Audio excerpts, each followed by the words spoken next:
Good afternoon, everyone. Good afternoon. It's always a pleasure to be in the Queen City. And yes, you can give yourselves a hand clap for being in the Queen City. Whenever I can't come to Plainfield, I think about the history of this town. And, Plainfield has had a very storied history in our state. I hail from Essex County, and I can remember dating back to the 50s, the 60s, the 70s, all of our Essex County residents were coming and moving to Plainfield, New Jersey, because Plainfield has always had a very robust residential community. It has always been a destination place for people, and with this development, we are mixing up what we all know is going to help New Jersey restore many of its older suburbs, and that is mixing transit with residential. And I'm going to tell you, Mayor Mapp, I'm no stranger to Plainfield, and I have relatives that live in Union County. But when I came into Plainfield today, I think the detail took us away I've never been before. But was I amazed at the transformation that is happening in the commercial district, the downtown district, to see the facades of the stores and just to see so many stores moving into properties which were once vacant.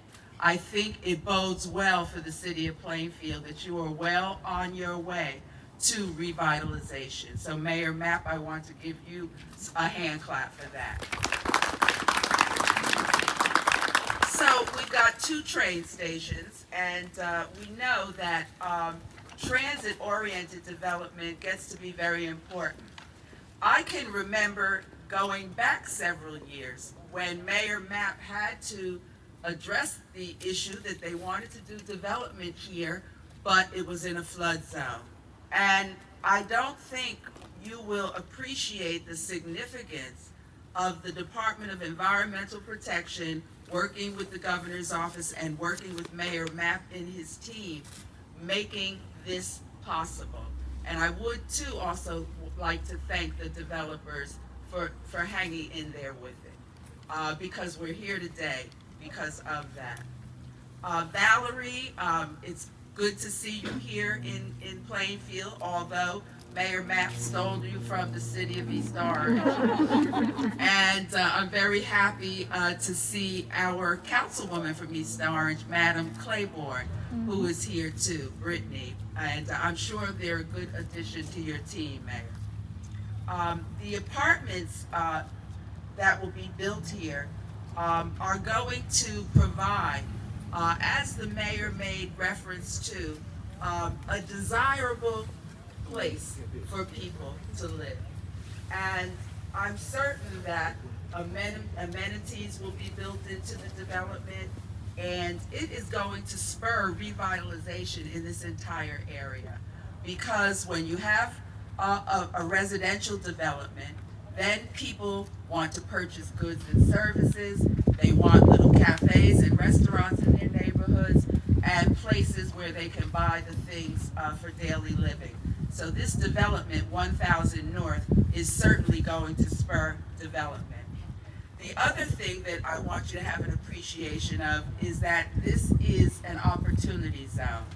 And many of you may remember that our senator, Senator Booker, teamed up with Senator Tim Scott from South Carolina, and they were able to convince the former president, as he was revising the tax code, that an initiative like opportunity zones would spur development in challenged communities.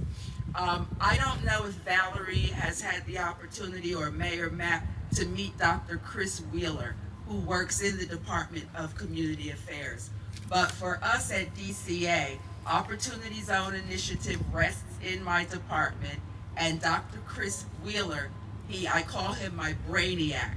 He has developed a wonderful rapport with all the opportunity zones around the state. And opportunity zones attract investors and developers. And all around the state, we see that the zones are attracting the attention of investors and developers because it makes it an attractive place to do development, and there is tax credit availability. 1000 North is one of those projects in an opportunity zone. The Plainfield Opportunity Zone is one of the top performers in the state. I'm going to repeat that. Plainfield is one of the top performers in the state's Opportunity Zone initiative.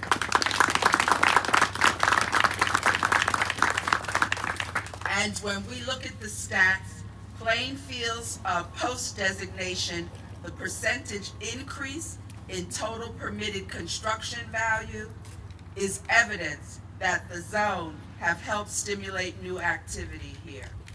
As Lieutenant Governor and Commissioner of the Department of Community Affairs, one of my primary goals is to ensure that we improve the quality of life for residents. And the department was created back in the 70s when municipalities lamented the fact that Trenton was so detached on what was happening on the ground in municipalities. So our various divisions have close relationships, particularly our Division of Local Government Services. And Mayor Mapp, we're glad to have you as a member of the Local Finance Board because you understand the workings and the machinations of local government. We work closely with local governments to advance housing and economic development throughout the state. We are the host of the Main Street New Jersey program, the Neighborhood Revitalization Tax Credit Program, etc. And Plainfield takes good advantage of everything that we have to offer in DCA. This project is going to attract even more people to the city of Plainfield and to the developers, I&R and company. I hope this is not the last project that you will do in the city of Plainfield. Let us move forward with Plainfield. It is one of our treasured older suburban communities. It's vibrant, it is vital, and people want to be here. So congratulations to everyone, and Mayor Mapp, you know that if there's anything that we can do for you at the department, I'm just a phone call away. And Senator Scuteri, I chuckled when the mayor introduced him because he introduced him as the chairman of the Senate Judiciary Committee, and I chuckled and said, poor senator. That's a tough job in the Senate. Take care. Thank you.